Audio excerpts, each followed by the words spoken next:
In the Zendo, supporting looping isn't an enormous challenge because we're just there with them. We're allowing them to be where they're at. And often what I found is that looping is more alarming for friends or family who happen to be nearby.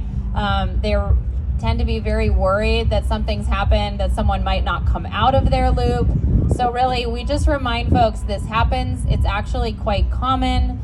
And what you'll start to see is that if someone's in a loop, they'll have moments of lucidity where they'll come out and then they might go back in. But eventually, the coming out will last longer. And then sometimes it'll happen in a moment and they'll just click right out of it. But it's just really letting people know that it will end. Some folks can remember their loops. Other folks cannot remember their loops.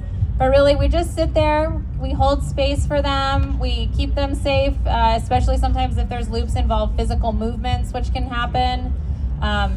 And I don't know if either of you want to add anything to looping. I have a question, Chelsea. Yeah. Is there a way to break someone out of a loop? No. No way to break someone out of a loop.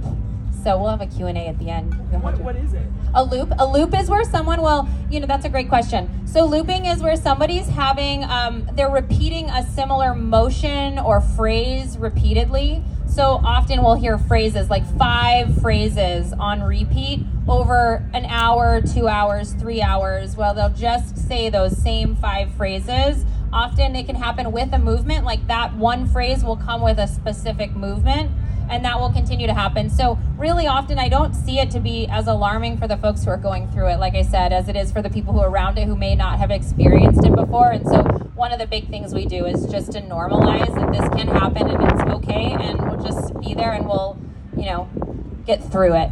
So.